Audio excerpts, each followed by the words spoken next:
What is up, guys? Rerolls is here with a new video, and today I want to talk a little bit about Starspawns with you guys. Starspawns have certainly been a thing that we talked about in recent videos, just because we got the 6 new Starspawns down below, those 6 guys, quite recently, a few weeks ago, and there hasn't really been a lot of talk about those. Though I have to say now, after testing them, after seeing the stats, after seeing how some of them work, they are certainly strong. And the most strong aspect of it is really having the old Starspawns and the new Starspawns, because they add up to each other. And I don't really want to get into detail about how you can get the new Starspawns and what they do and what they cost and whatever. We have all talked about this before. I made another video on it. I will link you guys the video in the description if you care about how you can get the new Starspawns and everything. For now, I just want to talk about the role of the Starspawns in the current meta and which Starspawns are relevant and which Starspawns are not relevant. Starting off, I think a lot of players disregard the old Starspawns. Like, there are the new ones, and the new ones are of course better, and that isn't necessarily the case. First of all, there's certainly one difference, the difference being the new Starspawns can be leveled up to level 180. I didn't do that on this one because level 176 provides the same bonus stats here at the bottom than level 180, and leveling it up from 176 to 180 will just raise the fixed attack and fixed HP, and I don't care about fixed attack and fixed HP.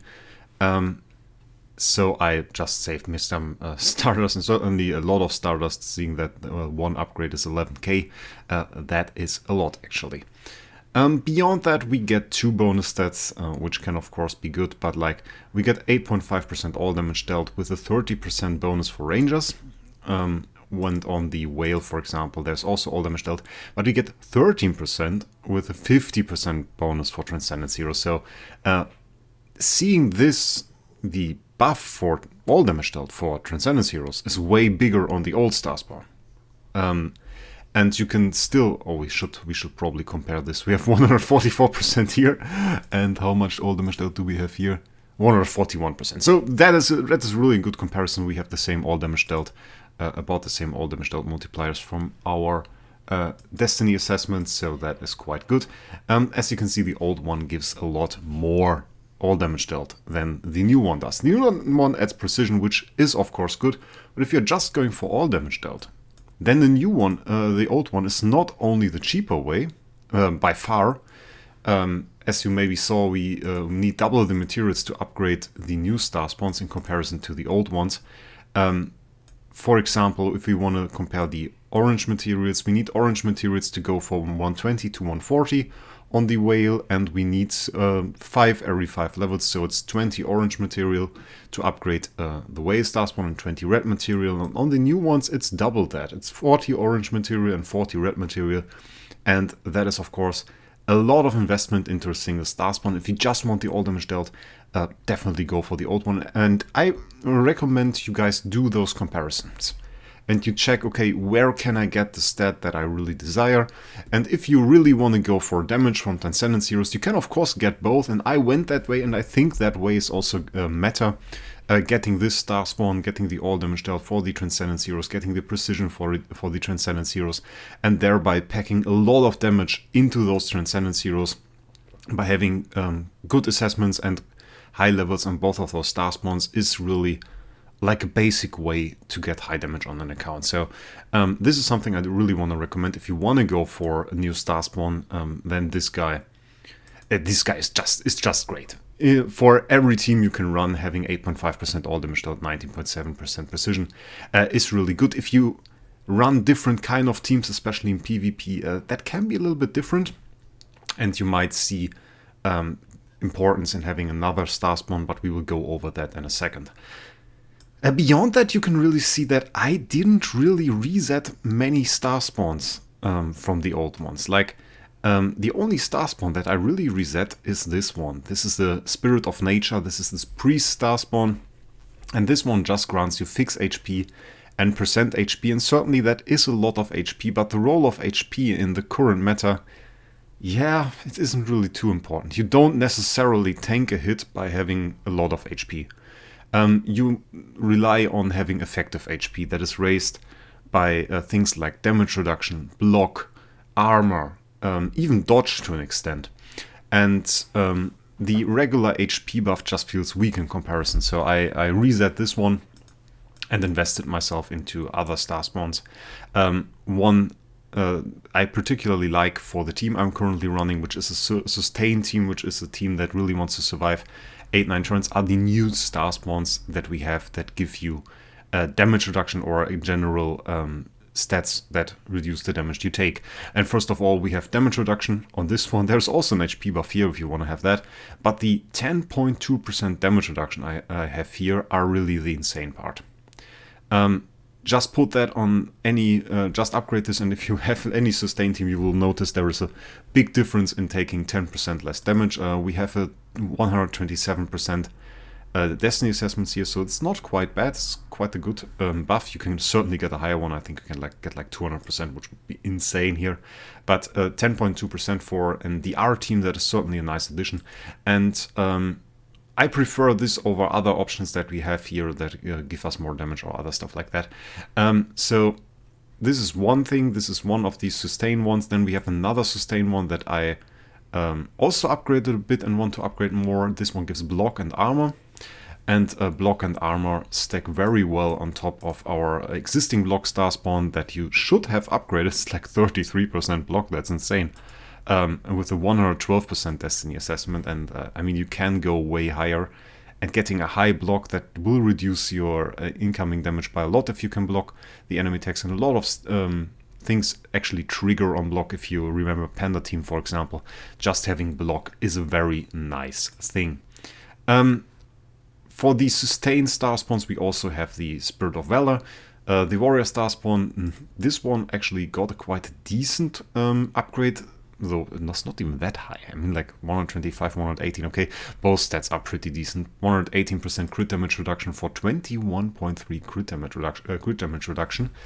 One of the pretty rare sources of this stat that we have in the game. We talked a lot about it after the release of the Gilded Purple fan, and did some testing. It behaves a little bit weirdly, but overall it's a pretty nice stat to just take less crit damage, and on this side it is part of the sustain Starspawns.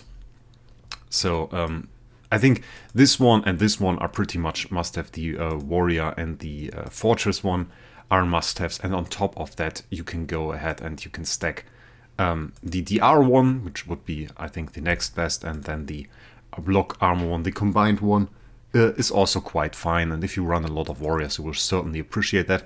And I think those are mostly the ones that we would use for a sustain team. Those four, in the order I just described. And then we have different options depending on the team that you have. So like, you want to have this one, the whale, you want to go for this one for some general damage, all damage dealt. And then if you run sustain, you want to have the basic ones. And then if you really want to invest into sustain, then you take those two as well, the Forest Priest one and the Warrior Fortress one.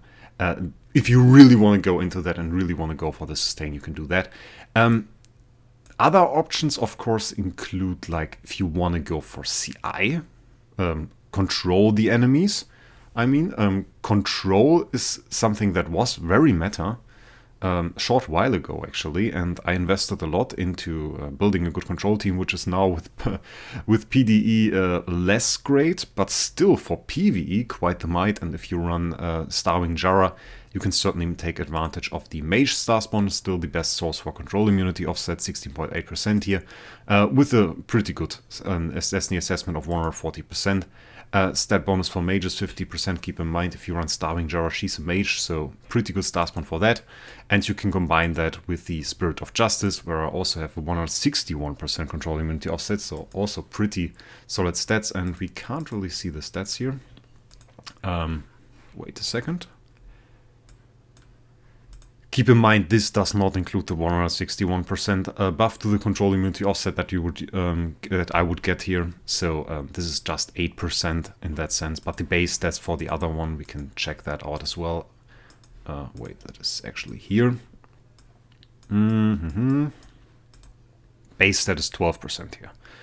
So we got about 50% more on base, and then we get 50% stat bonus for mages, which is another huge buff. So if you want to go for control immunity offset and build into your Starving Jara and let her be able to CC more in PvE and PvP, then the Mage Starspawn is certainly a great addition.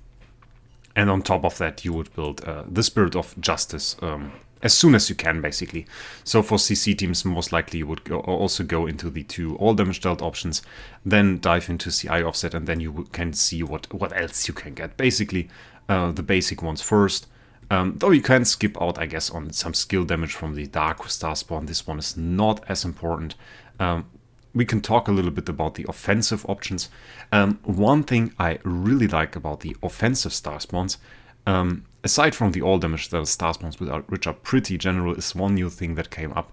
It is Armor Break. Armor Break is provided by the Spirit of Wraec, which is the Shadow Starspawn. He can provide 39.7% for me with the 132% Armor Break Destiny. And on top of that, we have this little guy here, the Spirit of Trial, which you don't have to upgrade too much, actually. I have him on level 30, and this is actually enough with the Destiny that I have on the other Starspawn. Provides a 7.1% Armor Break buff. And I can show you guys that. Let's look into that. I reset that guy, and you can see 240 of the blue material, insanely expensive. So currently we just have the 140% Spirit of Wraith with the 39.7% Armor Break buff. And let's check out what we have in our Vesa here. Vesa running an Armor Break imprint here. Armor Break 60% Armor Break imprint. So with her we are now at 99.7% Armor Break. So the Star Destiny actually made it possible that if you have a really high Armor Break buff on the Spirit of Wraith, you can actually reach 100% Armor Break without needing the other Starspawn. If, however, you don't have like a 150% upgrade, which most of you guys, including me, won't have, then you can do this. You can just upgrade this guy, and you can see 7.1% was just added. We were at 99.7% before. And now with this guy, we are actually at 106.7%, so we have full Armor Break, basically ignoring the enemy armor and dealing a ton of more damage.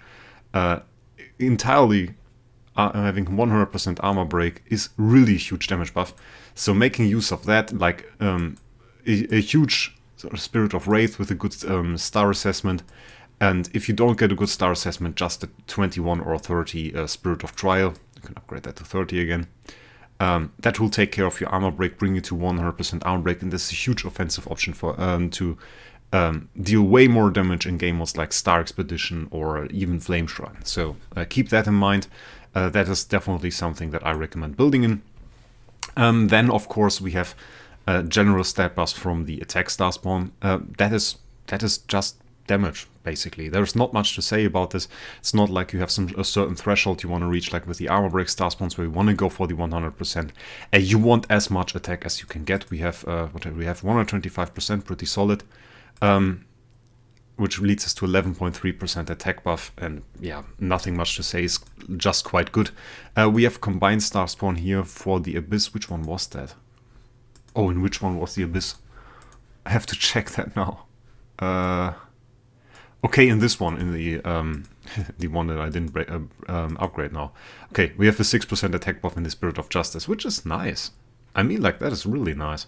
At one point, I definitely have to upgrade that guy again, but if you don't go for CI, I guess it's not much worth chasing for the attack buff from the Spirit of Justice here. So I would go for the Abyss Starspawn, get that. That is good, and I wouldn't much care about this guy if you don't really run CI in any way. Personally, I could reset this one, but just having 16.8% control immunity offset is also good for heroes like Feruc Investor for PvP, so I kind of kept the Spirit of Wisdom. And in general, I'm a friend of going for as many basic Starspawns as you can, and just going for the new ones for now if you really see that it is worth investing in it, and that if it really feels like you can amplify the design idea of your team, for example, as we talked about having a CI team with those 2 Starspawns, or having a sustain team with those 2. If you can amplify that, that is really the way to go forward. A level 31 Spirit of Trial to get the armor break, of course, that is something that is easily worth it and easily something you can do. Not too much investment done here. Make sure you get over 100%, having both of those guys, and then you are pretty much good. Ignore this guy, by the way. I mean, like, it's a little bit of control immunity, it's a little bit of holy damage. Let's check out the max stats, but this guy, in my opinion, yeah, it's 8% holy control immunity. We saw the CI offset values that are now possible. It's 6% holy damage. We get 30% from the imprint. That is nothing. That is like the last Starspawn that you will upgrade. In my opinion, that thing might even be worse than the Dark Starspawn, which is always a little bit treated like a bad Starspawn. But in general, you can get some skill damage. Skill damage is good. So while this is not the strongest option for damage, you can keep it in mind. I wouldn't upgrade it if I didn't have like the Abyss Starspawn already, the Whale already, and obviously this guy, Assassin Starspawn. While Assassins are no longer really meta, Maim certainly is a strong stat. 21.9% here with the 109% only. That's quite bad. We will deal with this later. Deals more damage as the target loses HP up to a bonus of 21.9%, in a sense that really becomes the opposite of Defier. Like, the lower the life of the enemies, the more damage we deal. And those are nearly Defier levels. We can get to Defier levels when we have a really good assessment here. So that is really an insane Starspawn. And I think for damage options, I might say I would rank it like this is the best if you want to go for damage. Then probably the Assassin Starspawn still, then the Abyss, then this guy. Even though that is a huge all damage dealt buff. I think the only reason I might prefer this even over the base ones is that it's all damage dealt for Transcendence Hero. Because if you are early in the game, you might even run something from Abyss. Then this is okay. If you run SFX, of course, yeah, definitely go for the Assassin one. Having extra bonus of Maim and everything, that is insane. The holy damage one here, it's 21.4%. It's not bad by any means, but I would rank it like 5th behind those guys, behind those 4 here. And then we have the Ranger one, which is kind of not really a Starspawn that amplifies your damage, but dodge offset. If you want to go for endgame PvP, you kind of don't get around it. This is like absolutely necessary. You need this when you want to do endgame PvP. Because now when we check out our heroes, we have like 2 sources of dodge, not even counting if the enemy is running carry. We have Mystic Fairy Freya, which provides her Mirage Pollen, and that has a 35% chance to be dodged. So as long as the heroes have Mirage Pollen, every attack they do has a 35% chance to be dodged. And then we have PDE, and if we check that out, I don't know which of her skills it is, Shadow Lurk. Grants the target Shadow Lurk with each layer, increasing the chance of Shadow Lurk by 15%, and that is basically dodge. Yeah, that is basically dodge. So you have 2 sources of dodge in the game, and they can stack, so basically no PvP without this guy. And you want pretty good assessment here as well. We have 115%, which probably at one point I should get more of. So for PvE, I mean, you can go for it. It certainly has some advantages for Vortex if there are carries. It's strong against carries. You can definitely take that one as well if you struggle with carries, but other than that, there are damage options, there are CC options. And the other utility one is this guy. You don't really need it, but it is nice. So the Ranger one as a utility Starspawn is a lot better. For PvP at least, and for PvE I think as well. This guy amplifies your heal effect plus 13.2%. We have, what do we have? A 109%, so not that much of a buff here. What this is nice against is are like LDE teams. LDA, not LDE, LDA. He reduces effect of being healed or heal effect, I'm not quite sure at the moment. You can check that out for yourself. And having heal effect lets you heal a bit more, so you are not devastated by that effect. And there are some more effects in the game that reduces healing, like Ada, for example, can reduce the healing that your heroes get, and having more is in general quite good, as heroes like Ferric Investor often rely on having yeah, a little bit of support by stuff like heal effect, unless you have huge stats on her. And then you can use the heal effect to get even more heals from SQH even. SQH, when Sublimations, has a heal as well. You can get more heal from Star Alchemist Holmes core, so that's nice. This general has quite a few applications and will help your team survive a little bit more, so that's good.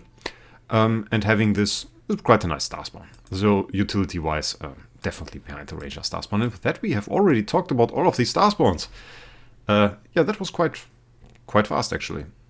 So maybe a short conclusion of everything to get that back.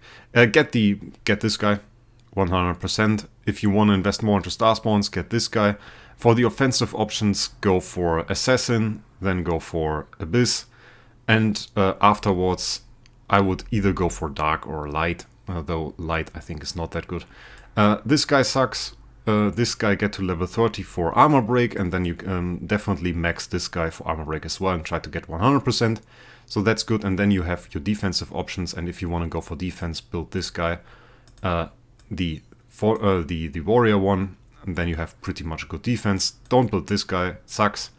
And then if you want to invest more into sustain, you can go for those two. And this guy is especially good because you get like 10% damage reduce. And for the CI, having the Ranger Starspawn, the Mage Starspawn at all times is a pretty good decision if you want to go for Ferric Invest and everything. And if you want to invest more into CI offset, you can get the Spirit of Justice as well, and that will give you a ton of CI offset and make you CC a lot. And don't get this guy till the end because also sucks. And that is basically the conclusion to the Starspawns. And right now I have 20 rerolls for Destiny Assessment prepared, and we can hit those on this wonderful MAME guy. We are looking for higher MAME, and if we get higher MAME, we will take higher MAME, and I don't care for fixed attack. That is the idea. So, this thing doesn't matter. If you get the blue one with 110 MAME, we will take it. We're just looking to get as high MAME as possible. And I hope we can get a really good one. That one is not it. That one is certainly not it. That one, on the other hand, 132.1%. I think we stop at this point. Like 132.1%, 26.4. I mean, can we go higher? Shall we try? I'm not sure we should invest that much into it. We still have some Starspawns that suck. We checked out this guy and he sucks. He's not good. Let's invest a little bit into the heal effect. 113% heal effect, quite nice. We can get a little bit higher, I think. Let's see, come on. It's like... That is like a C tier star, well, because we got 138% fixed HP. But I'm gonna skip on this, because that's 8% less heal effect. I'm not going to take that. That is really bad. We didn't get any higher heal effect yet. No. I'm gonna use... Oh, 120% heal effect. There it is. That is huge. We take that. We take that. Got huge heal effect as well. We have some left. What do we put that on? Oh, I know. I mean, we have 127% here already, right? Do we have a good one here? I mean, that's not that great. Let's reroll that. We need block and armor though, so we need higher stats on those to fix HP again. Doesn't really matter, and yeah, that pretty much sucks. Yeah, that is even worse. That is even worse. That is horrible. And that is, yeah, don't take stuff like this. Don't go for fixed HP. So, I think we got some pretty good rerolls here. That is certainly a really nice one, getting the 132% here for nice 26.4% extra damage. So, get yourself some good Starspawns, upgrade the stuff that you like, and adjust them according to the team. That is basically the message of this video.